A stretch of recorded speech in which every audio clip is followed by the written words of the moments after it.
Hoy tenemos la dicha de tener en butacas vacías a don Andrés García Carro, escritor ya muy prolífico que ha escrito libros en defensa de España, de Dios, de la patria, y es un honor, Andrés, tenerte con nosotros. Bueno, la dicha y el honor son míos. Javier, tú ya lo sabes, que tenía muchas ganas de venir, de ser entrevistado por ti, que te he seguido como espectador y para mí es un honor, como acabo de decir, estar aquí contigo. Por Dios y por España, un libro que dice mucho en estos tiempos y que nos recuerda al libro anterior que escribiste, Por amor a España. Sí, Por amor a España lo escribí en un tiempo mío un poco distinto al actual, hace 5 o 6 años. Yo todavía no tenía claro lo que era el liberalismo, tan es así que yo mismo me decía liberal, no porque lo fuese yo realmente, que siempre he defendido lo mismo, sino porque creía que era otra cosa. Me quedé quizá con la acepción original, genuina de la palabra liberal, que es un castellano antiguo, que quiere decir otra cosa, muy positiva. Como en todo el liberalismo, todo lo que toca lo pudre, empezando por el término liberal. El libro aquel que dices tú se llamaba Por amor a España, es un bonito título, es uno de mis libros que más éxito tuvo, seguramente también porque lo presenté con Pío Moa y con Blas Piñar Pinedo, el nieto del insigne Blas Piñar, y el título, o sea, estas personas que lo presentaron, y el título tuvo mucho tirón, pero ahora el nuevo, el último, se titula Por Dios y por España, que le da más fundamento, porque decir por amor sin más, la palabra amor es muy etérea hoy en día, hippie incluso, y entonces se puede entender de cualquier manera. Un amor a España, un patriotismo sin una base teológica, sin Dios, y especialmente en España, que es el brazo de Dios, así se llamó el brazo de Dios en la tierra, no tiene fundamento. Entonces quise fundamentar ese título. Claro, caigo en la cuenta, ¿no? Que amor a España puede tener un ateo, pero cuando dices por Dios y por España ya no es un ateo, sino una persona que reconoce la esencia católica de España. Claro, y además es el grito de guerra de la última cruzada, la del 36 al 39, el grito de guerra era por Dios y por España. De hecho, hay un libro del cardenal Gomá que se titula, igual que el mío, el del anterior, claro, Por Dios y por España, pero con un subtítulo de 1936 a 1939. Yo cuando titulé mi libro no sabía que existía este otro del cardenal Gomá.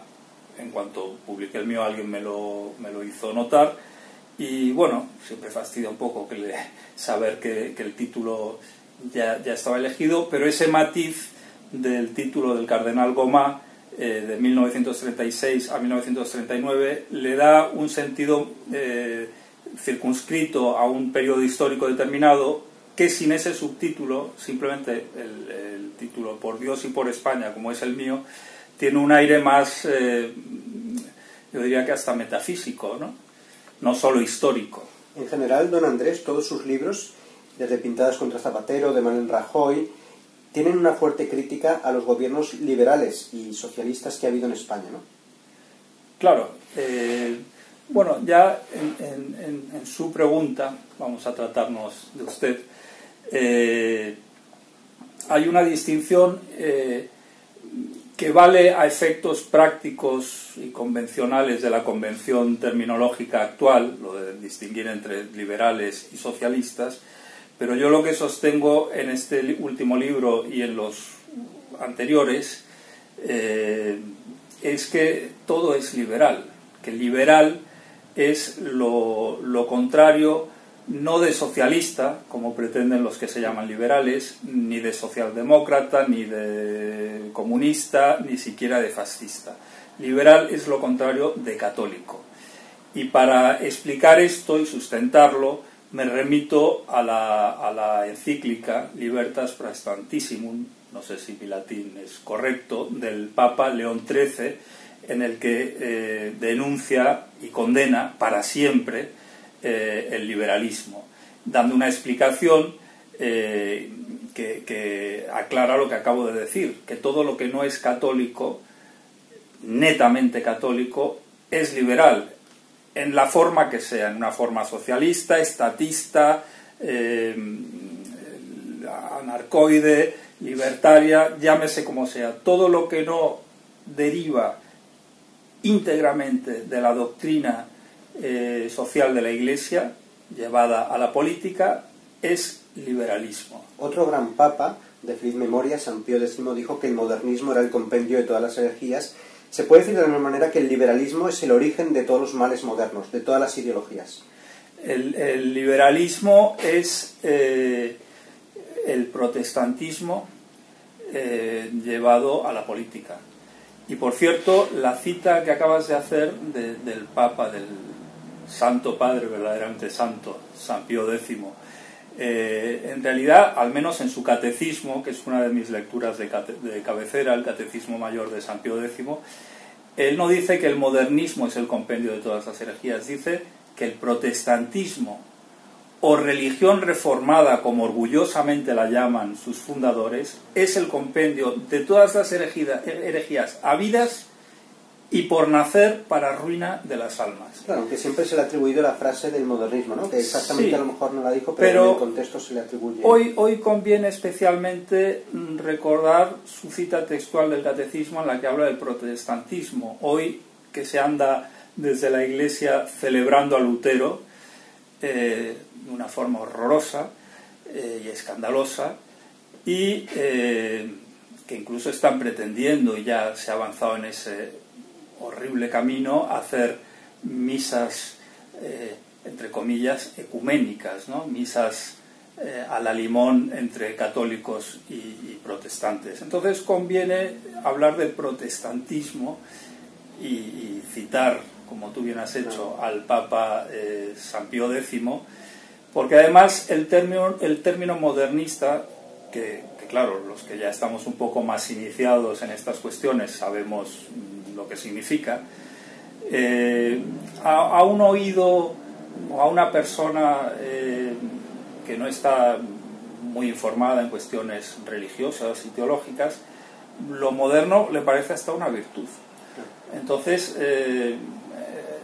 habría que explicar también qué es el modernismo, ¿no? Que es, sí, el compendio de todas las herejías. Eso sería tema específico de otro programa. Sí. Vamos a centrarnos en su libro, y es muy significativo que al principio del libro dice: estoy en un avión, si el avión se estrella, ¿dónde iré? O sea, se plantea ya las preguntas más profundas, ¿no? Y todo el libro, pues hay unos guiños pues a lo trascendente, ¿no? Yo creo que eso se ha visto una evolución en usted, ¿no? Cada vez que pasa el tiempo, sus libros están más afincados en Dios.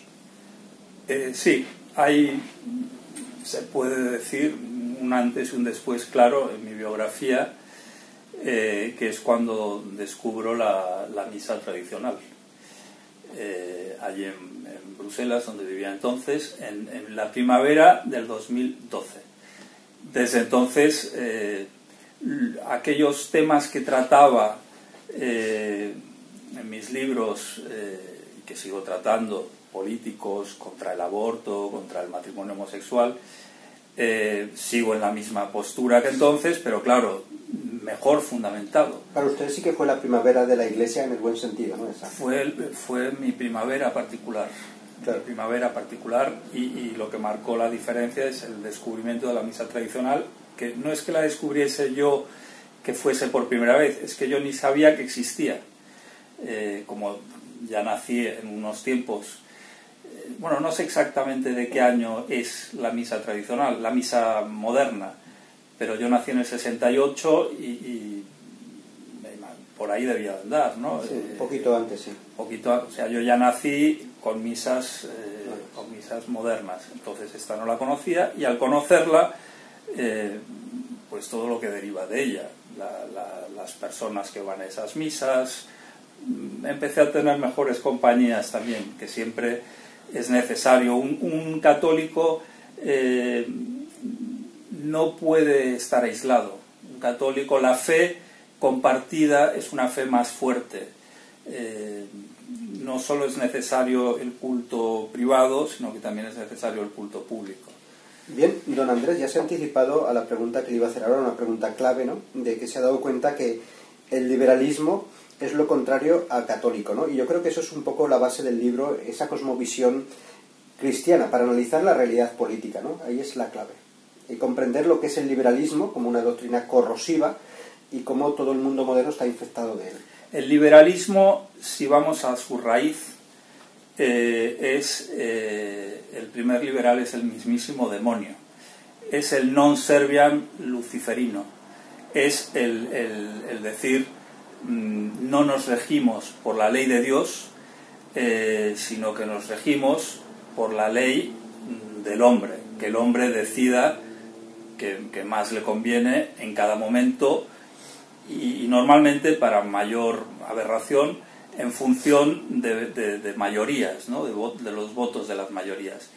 El liberalismo es la negación de la ley de Dios y por tanto de la ley natural también, para instaurar una ley hecha por el hombre a la medida que él desee en cada momento según sus caprichos y siempre para mal, porque cuando uno se aparta de la ley de Dios va derecho al abismo siempre. Eso es el liberalismo y puesto en política pues da como resultado todo lo que estamos viendo. Hablando de política, un movimiento que combatió duramente y sigue combatiendo el liberalismo es el carlismo, ¿no? O sea, el auténtico enemigo del carlismo es el liberalismo, ¿no? La tradición hispana, ¿no?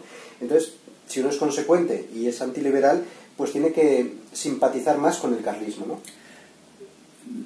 Yo voy más allá y algunos católicos no carlistas les molesta. Yo creo que el carlismo es, y lo digo en el libro último de Por Dios y por España, es el sobrenombre hispánico de catolicismo. Claro. Decirse carlista, un español, es declararse católico, católico de verdad. Entonces, claro, esto pues a quienes son católicos, incluso van a misa tradicional y no son carlistas, no sé por qué, ellos tendrían que explicarlo, porque el carlismo es doctrina católica pura, sin añadidos y sin quitarle nada. Y aparte, el carlismo en la historia fue la España católica que se defendió frente a la invasión liberal. Eso fue el carlismo y sigue siendo el carlismo. El carlismo no se ha movido, es como la verdad católica. O sea, que no tenga representación política no importa, ¿no? Es una forma de vivir la cristiandad. Bueno, importa, sería mejor que tuviese no representación política, sería mejor que España fuese carlista. Claro. No estamos hablando en términos de democracia liberal, de hay que conseguir que un partido carlista tenga unos cuantos diputados, ni siquiera una mayoría, no. Tendría que ser toda España carlista. Más que una carlista forma... en este sentido en que lo estoy diciendo, ¿eh? Ni siquiera entro, porque yo aún en eso no estoy muy enterado, en la cuestión dinástica del carlismo. Digo que el carlismo es el sobrenombre hispánico del catolicismo y que España tendría que ser católica. Sí, carlismo equivale tradición hispánica a cristiandad, ¿no? Que es lo que defendemos en Agnus Dei. También hay un aspecto muy polémico de su libro. Ya digo que hay mucha gente que va a misa tradicional, que es patriota y son falangistas, ¿no? Y usted puso en un punto, ya digo, creando polémica, ¿no? Porque la ha tenido en las redes sociales, que cada vez conozco más falangistas y veo más incompatibilidad entre el falangismo y el catolicismo. Y esto a veces, pues muchos se rasgan las vestiduras. ¿Podría matizar esto? Bueno, este es un tema delicado, no porque yo tenga ningún miedo a caer más o menos simpático en ciertos ambientes, sino por una cuestión estratégica y práctica. En el momento en el que estamos en España, con los peligros de que se acabe con la unidad nacional, bueno, esta entrevista la estamos haciendo en Barcelona, que les voy a contar a ustedes, ¿no? Yo creo que a los patriotas de buen corazón y que además son católicos, no hay que pincharles demasiado si tienen alguna ideología, falange o algunos también se dicen fascistas o son simpatizantes del nazismo.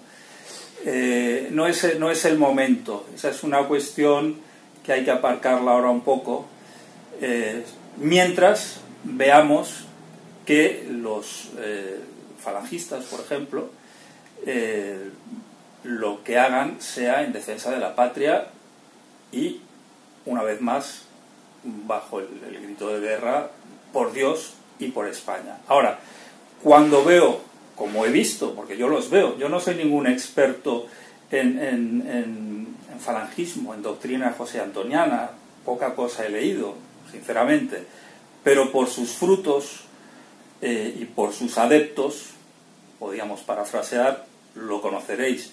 Y yo veo falangistas, yo he leído a falangistas decir, por ejemplo, que primero es la patria y luego es Dios. Yo me he visto, ahora que hablas de polémicas, involucrado en una polémica en la que un falangista se decía ateo y yo le dije, y defensor, se decía ateo, falangista y defensor de la España tradicional. Y yo le dije, usted tiene un cacao mental. Y entró todo esto en Facebook, ¿no? Había publicado en un artículo en el que decía esta persona, que no me acuerdo de su nombre además, que era falangista, ateo y defensor de la España tradicional. Yo le dije, usted tiene un cacao mental. Y entró una, que sí que conozco y que no mencionaré, una persona que sí que es católica, también falangista, y le dijo, no, déjalo, refiriéndose a mí, este no es de los nuestros.